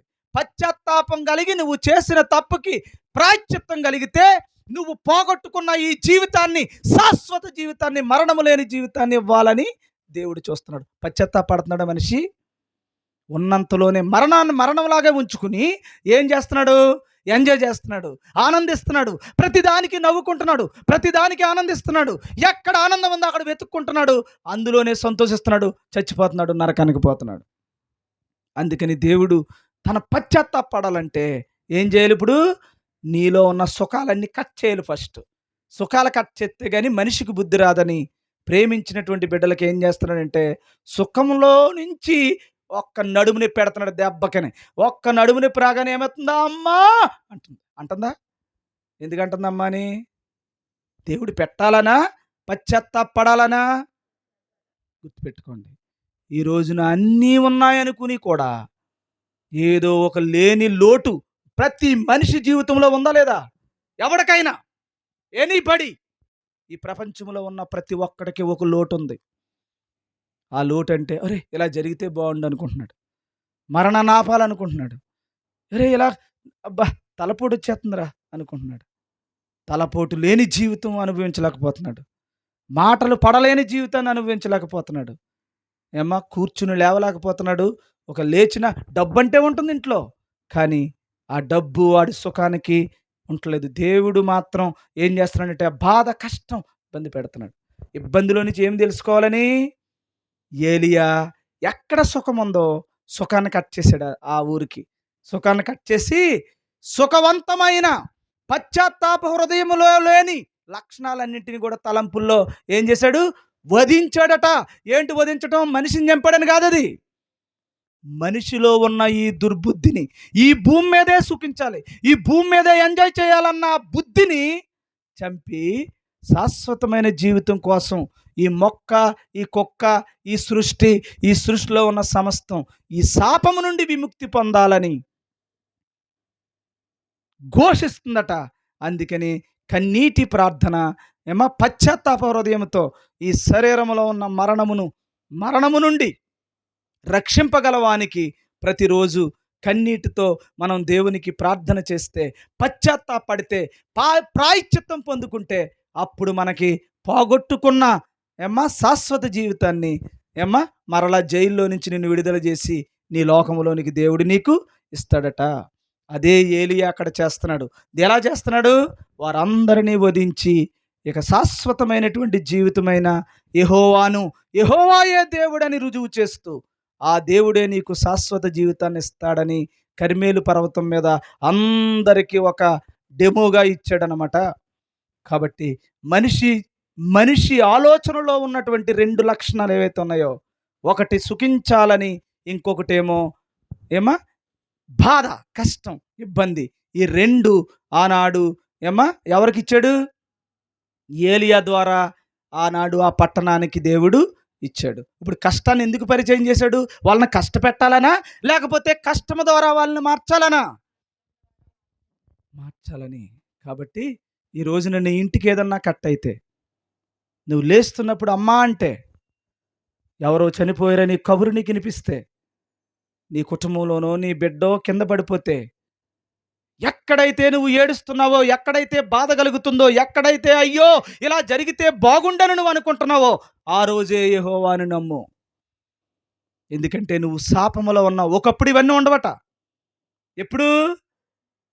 మరణము లేని జీవితం నీది, శాపము పోయిన జీవితం నీకు వస్తే, ఇప్పుడు అయ్యో నాకు నడుము నొప్పి వస్తుంది, ఆకలేస్తుంది, బాధ వస్తుంది, కష్టం వస్తుందన్న రోజు ఉంటుందట? మనకి ఉండదట. గంతులు వేస్తాం, ఆనందిస్తాం, సంతోషిస్తాం. అయ్యో నాకు ఇది లేదన్న రోజు ఉండదట. అంతటి శాశ్వతమైన సుఖ సంతోషాలను దేవుడు ఇవ్వాలని, నీలో ఉన్న మరణాన్ని తీసివేయాలని దేవుడు చూస్తున్నాడు. అందుకని ఏలియా గారి ద్వారా ఈ ప్రపంచానికి దేవుడు చెప్తున్నటువంటి సందేశం ఏంటో తెలుసా? సుఖించేటువంటి జీవితం అంటే ఈ ప్రకృతిని ఆనందించి, ఈ ప్రకృతిని ప్రేమించి, ఈ ప్రకృతిని అనుభవించాలి, ఈ ప్రకృతి ద్వారా సంతోషించాలన్న ఈ జీవితం వధించు. మరణమును జయించే పని పశ్చాత్తాపడు. ఎప్పుడైతే నువ్వు పశ్చాత్తాపడ్డావో, ప్రాయశ్చిత్తము నీకు జరగదో, యేసు ప్రభు తన కుమారుడైన యేసు ప్రభుని ఈ లోకానికి పంపించి నీ కొరకు బలిగా అర్పించాడు. నువ్వు పశ్చాత్తాపడితే ఆయన మరణము నిన్నేం చేస్తుంది? ఆయన పొందిన గాయముల చేత మరణం అనే వ్యాధి నుంచి నీకేం జరుగుతుంది? స్వస్థత కలుగుతుంది. స్వస్థత వస్తే ఎవ్వడో చచ్చిపోడట. చచ్చిపోయిన సమాధిని బద్దలు కొట్టుకుని తిరిగి లేస్తాడట. ఇలా మనిషి బ్రతుకుండగానే టక్కుమని శరీరం మారిపోద్దట. మహిమ శరీరం అటది. మహిమ శరీరం అంటే ఎప్పటికీ చావుండదు. ఇప్పుడున్న శరీరం అంతా చావుతో ఉంది. కాబట్టి ఒక్కటే దేవుడు పెట్టాడు మనందరికీ. ఈ లోకాన్ని బాగా ఎంజాయ్ చేయకండి. ఈ జీవితాన్ని అనుభవిస్తూ ఈ మొక్క ఘోషిస్తున్నట్టుగా నీ హృదయం ఎడతెగక ఎప్పుడు కూడా దేవునికి ప్రార్థన చేయి. నిన్ను మరణము నుండి తప్పించగలవానికి నిత్యము ప్రభువా నీ రాజ్యంలోనికి వచ్చినప్పుడు నన్ను జ్ఞాపకం చేసుకొని ప్రార్థన చేయాలంట. అందుకే దేవుడు నీ శరీరంలో కాస్త కష్టాన్ని పెడుతున్నాడు. ఎందుకు పెడుతున్నాడు? ఏలియా ఎందుకు పెట్టాడు ఆ ఊరికి కష్టం?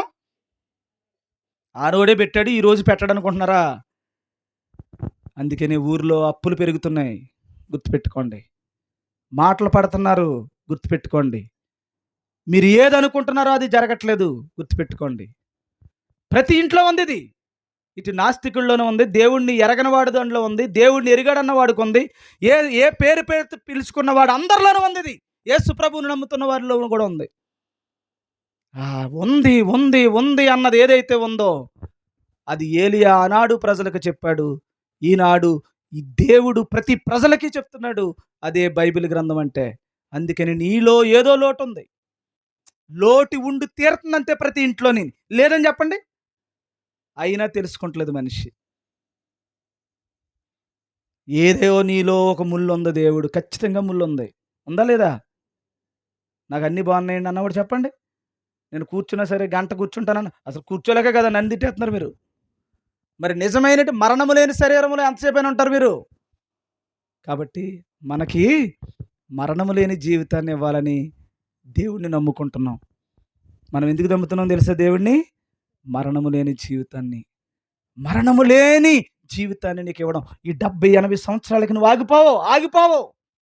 ఆగిపోయే పనులు చేస్తుంది లోకం.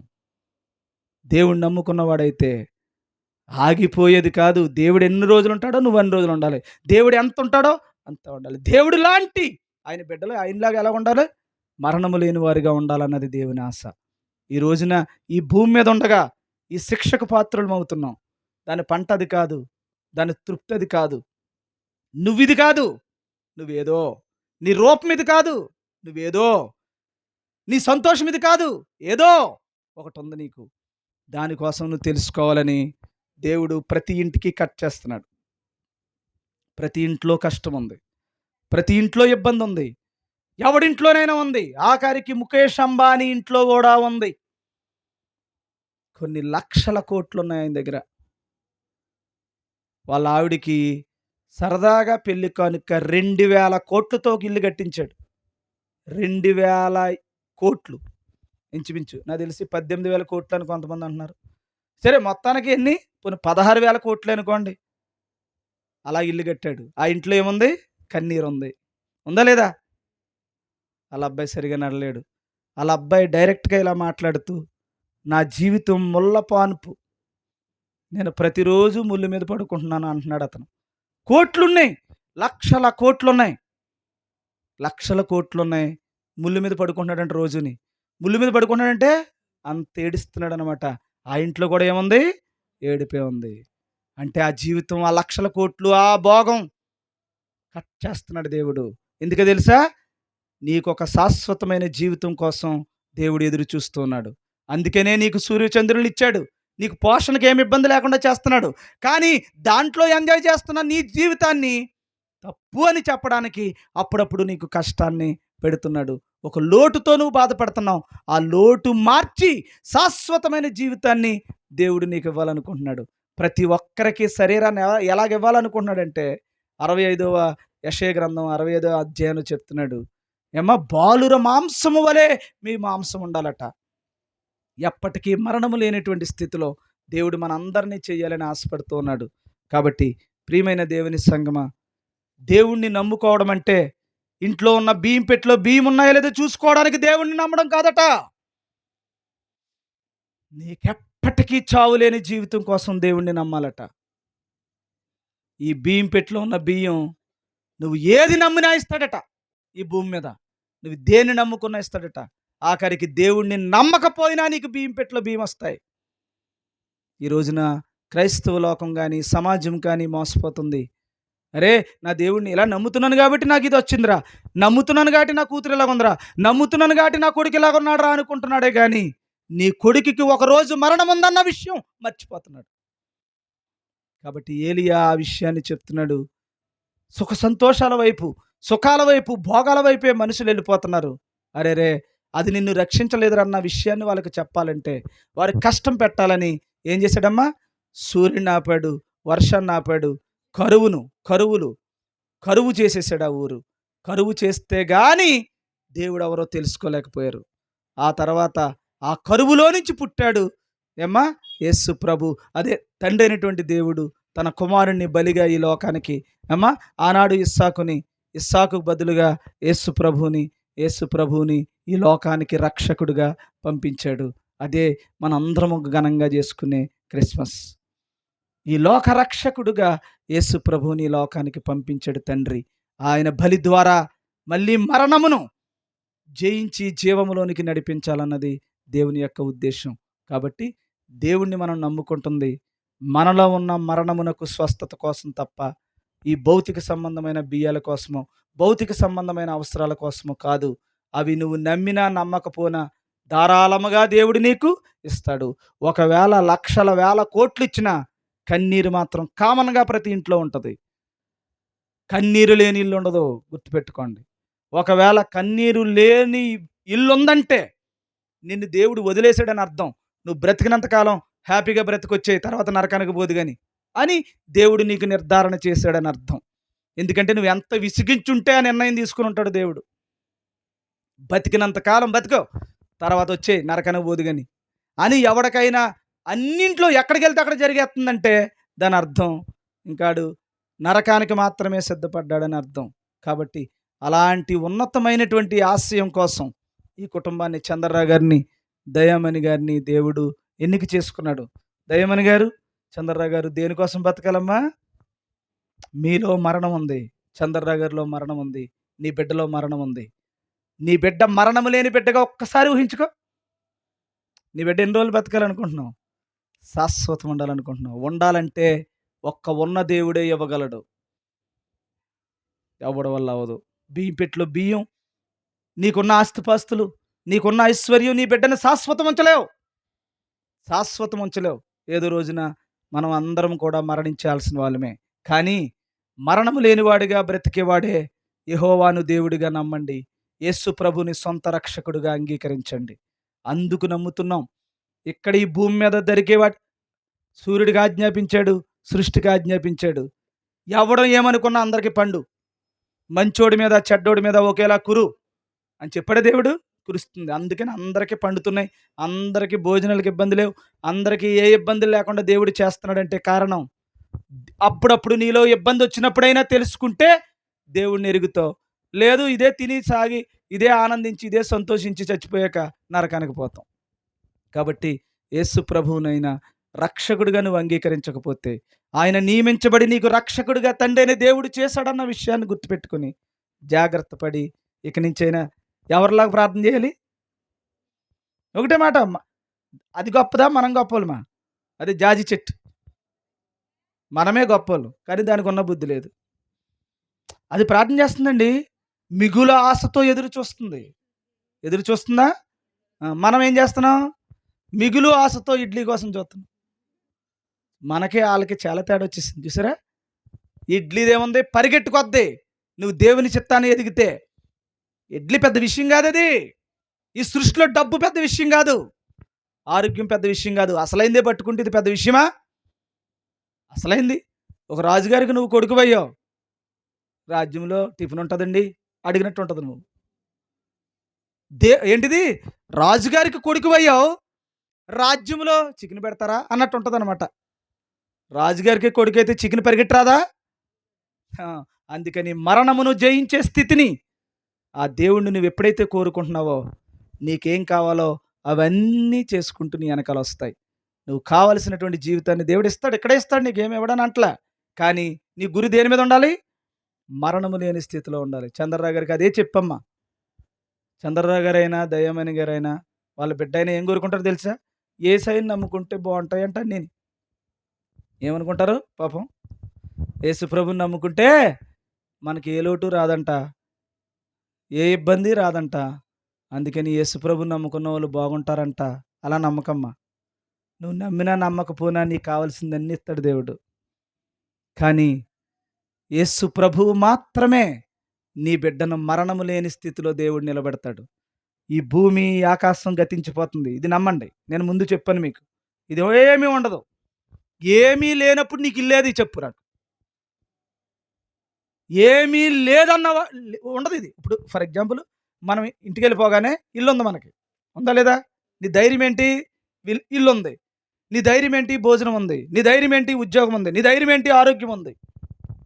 ఒకరోజు ఏమి ఉండవు, నీకు ఇల్లు ఉండదు అంటే ఈ భూమి మీద ఉన్నాయి అన్నీ పోతాయి. నువ్వు దేన్ని నమ్ముకున్నావో అవన్నీ పోతాయి. నువ్వు ఏదనుకుంటున్నావో అదంతా ఉండదు ఇక్కడ. ఉండలేనప్పుడు ఎక్కడ ఉంటావు?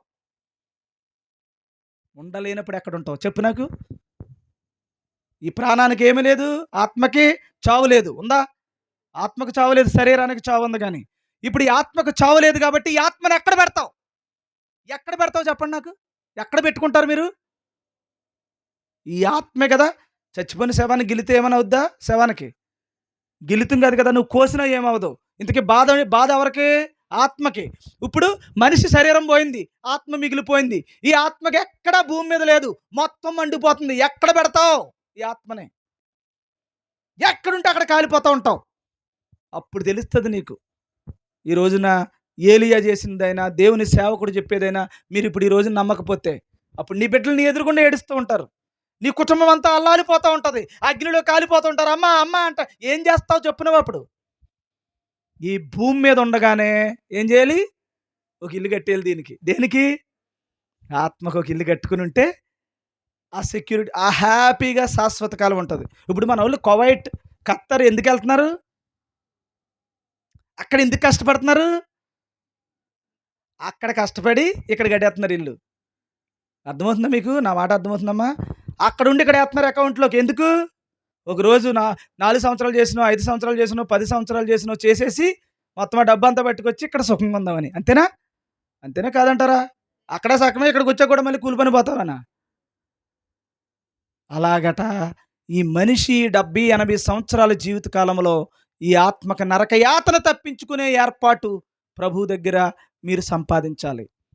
దానికోసం ఇచ్చాడు ఈ ఆయుష్కాలాన్ని. అది నువ్వు మర్చిపోతున్నావని అప్పుడప్పుడు చిన్న ముట్టుకాయ వేస్తున్నాడు, అదే నడుము నొప్పి అంటే. అప్పుడప్పుడు ముట్టుకాయ వేస్తున్నాడు, అదే కాలు నొప్పి అంటే. అప్పుడప్పుడు ఇచ్చేస్తున్నాడు అన్నం అరగకపోవడం అంటే. అప్పుడప్పుడు ముట్టుకాయ వేస్తున్నాడు ఆపరేషన్ అంటే.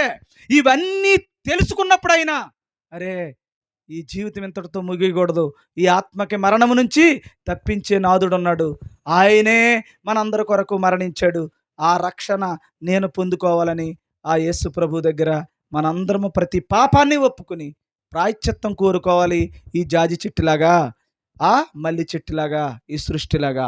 అప్పుడు ఎలాగైతే మిగులు ఆసక్తితో ఇది ఎదురు చూస్తుందో నువ్వు కూడా మిగులు ఆసక్తితో ఈ శాపం పోవాలని కోరుకున్న రోజున ప్రపంచమంతా అంటుకుపోతున్నా సరే అగ్ని వాసనైనను నీకు తగలకుండా నీ ఆత్మను రక్షించే బాధ్యత దేవునిది. మహిమ శరీరాన్ని తొడుగుతాడంటే దేనికి? ఈ ఆత్మకి. మహిమ శరీరం అంటే ఏంటి? అగ్గేం చేయదు. ఇలా డ్రైనేజీలు పడిపోతే చచ్చిపోడు. నా మాట అర్థమవుతుందా? ఆ డిజైన్ వేరు. అలా వెళ్ళిపోతూ ఉంటాడు అంతే మేఘాల మీద. ఈ రోజున ఇల్లుకి పెంకి జారిపోయిందంటే కింద పోయి మొత్తం చిదిగిపోతాడు. రేపొద్దున మేఘాల మీద తిరుగుతున్నా సరే నీకు ఏమీ అవలేని ఒక శరీరాన్ని దేవుడు నీకు అమరుస్తాడట. 3వ ఆకాశం మీ కొరింథీ పత్రికలో ఉంటుంది, ఇప్పుడు టైం కాదు కానీ. ఆకాశానికి ఎక్కిపోతాడట. ఆకాశానికి ఎక్కే దమ్మున్నవాడు ఏమ్మా ఒక జెట్ అయినా ఉండాలి, లేకపోతే ఒక రాకెట్ అయినా ఉండాలి, ఒక స్పేస్లోకి వెళ్ళాలంటే ఒక వాహనం ఉండాలి, మళ్ళీ వెళ్ళింది దిగొస్తుందని గ్యారంటీ లేదు. అప్పుడు మేఘం మీద అలా తిరుగుతుంటే ఎలా ఉంటుందమ్మా? గ్రహాల దగ్గరికి వెళ్ళి హాయ్ హలో, ఆ శరీరం మనకు వస్తుందట. మరణము లేని జీవితం, నిజమైన సంతోషం, నిజమైన సుఖం ఈ శరీరానికి దేవుడు ఇవ్వాలని ఆశపడుతున్నాడు.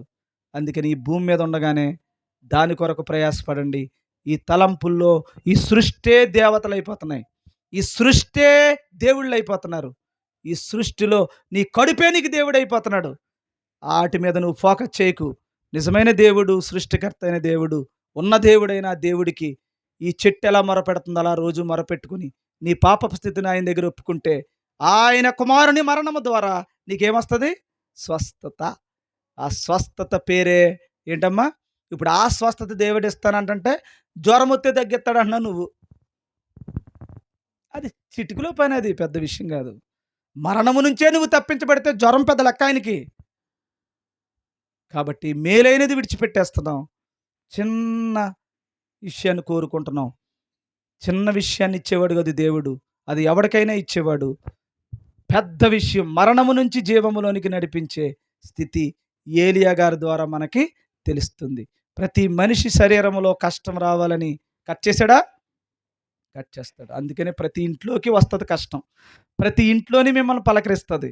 ఆ పలకరించినప్పుడు మోకరిల్లి, ప్రభువా నీ రాజ్యంలోనికి వచ్చినప్పుడు పాపాత్ములమైన నా బిడ్డలను, భయంకరమైన స్థితిలో ఉన్న మా బిడ్డలను నన్ను జ్ఞాపకం చేసుకో, మా పాపాన్ని క్షమించు. ఈ ఈ శిక్షకు మేము పాత్రులమే. మా నోటితో ఎన్నో పాపాలు చేస్తాం, మా శరీరంతో ఎన్నో పాపాలు చేస్తాం. వీటన్నింటినీ క్షమించు ప్రభువా, మమ్మలను శుద్ధిని చేయని దేవుడి దగ్గర మనం గోజాడితే తప్పకుండా నిన్ను శాశ్వత జీవితంలోనికి నడిపిస్తాడు. అలా లేకుండా ఈ జీవితమే, ఇప్పుడున్న జీవితమే సూపర్ సూపర్, నాకేంట్రా అనుకున్నామంటే ఈ లోపల వస్తాడు, నీడ గూడు మొత్తం ఎగిరిపోద్ది. అప్పుడు ఎక్కడికి వెళ్ళాలో తెలియక దిక్కు లేనటువంటి పరిస్థితుల మధ్యన అగ్ని ఆరదు, పురుగు చావదు. అలాంటి ఘోరమైన పరిస్థితి ఏ కుటుంబానికి రాకుండాలంటే ఈ దీపం ఉండగానే మీ ఇంటిని చక్కబెట్టుకోమని ప్రభు పేరట మనవి చేస్తూ, దేవుడు మిమ్మలను బహుగా అన్ని విషయములలో మరణము లేని స్థితిలో దేవుడు మరి చంద్రరావు గారిని, దయామణి గారిని, వారి కుటుంబాన్ని దేవుడు నిలవబెట్టును గాక. ఆమేన్. ప్రార్థన చేసుకుందాం. ప్రేమ కలిగిన తండ్రి, పరిశుద్ధుడా, మీ ఘనమైన నామమునకు స్తోత్రములు ప్రభు. మరణము నుండి తప్పింపగలవానికి ప్రతిరోజు ప్రార్థన చేస్తూ ఘోషిస్తూ, నాయనా మాలో ఉన్న ఈ మరణమునకు శాశ్వతమైన స్వస్థత మా జీవితాల్లోనికి రావాలని ప్రభువా నీవెంతగానో కోరుకుంటున్నావయ్యా. అయితే మేమైతే తాత్కాలికమైనటువంటి రోగాల కోసం, తాత్కాలికమైన ఈ బ్రతుకు కోసం, తాత్కాలికమైన ఈ జీవితం కోసం నీ దగ్గర ఏడుస్తున్నాము, కానీ శాశ్వత కాల జీవితం కోసం ఏడవట్లేదు. అది తలంపుల్లో ప్రభువా వాటిని నాశనం చేయగలిగిన వాడు లేడు. పట్టుకోండి, వాటిని వధించండి అని ప్రభువా ఒకనాడు తండ్రి 2 విషయాలలో తండ్రి నాయన ఏలియా గారు తెలియజేశారయ్యా. ఈ రోజున మాకు కూడా ఆ విషయాన్ని చెప్తూ ఉన్నారు. 2 తలంపులు, ఈ లోకము పరలోకము, ఈ రెండింటి మధ్య ప్రభువా మనిషి కొట్టుమిట్టాడుతూ ఉన్నాడు నాయన. ఇదిగో ప్రభు, లోకమును జయించి పరలోక సంబంధమైనటువంటి జ్ఞానముతో వర్ధిల్లడానికి కృప చూపించండి. దయామణి గారిని, చంద్రరావు గారిని ఈ కొద్ది రోజులు చూసేటువంటి జీవితం కాదయ్యా, శాశ్వత కాలం.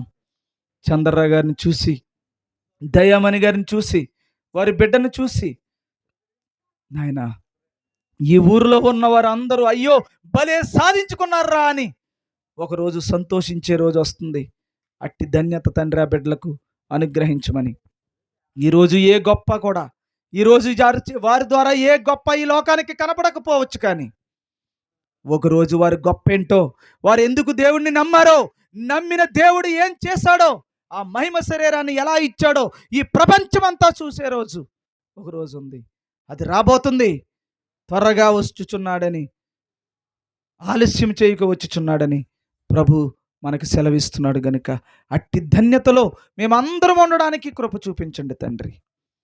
దయామణి గారి కుటుంబాన్ని మీరు కాపాడి రక్షించుకున్నందుకు స్తోత్రాలు ప్రభువా. ఇక్కడికి వచ్చిన వారందరినీ అట్టి జ్ఞానములోనికి నడిపించి కాపాడమని యేసు ప్రభు వారి శ్రేష్టమైన నామంలో ప్రార్థిస్తూ వేడుకొనిచున్నాము పరమ తండ్రి, ఆమేన్. అందరికీ వందనాలండి. పరలోకమందున్న మా తండ్రి, నీ ఘనమైన నామమునకు స్తోత్రములు ప్రభు. నీ రాజ్యం వచ్చుగాక, నీ చిత్తం పరలోకమందు నెరవేరుచున్నట్లుగానే భూలోకమందును నెరవేర్చబడును గాక. మానుదినహారము నేడు మాకు దయచేయండి. మా ఎడల అపరాధం చేసిన వారిని మేము క్షమించున్న ప్రకారం మా యొక్క అపరాధములను క్షమించండి. మమ్మలను శోధనలోనికి తేక కీడు నుండి తప్పించండి. రాజ్యము, శక్తి, మహిమ నిరంతరము నీవి అయి ఉన్నవి తండ్రి. ఆమేన్.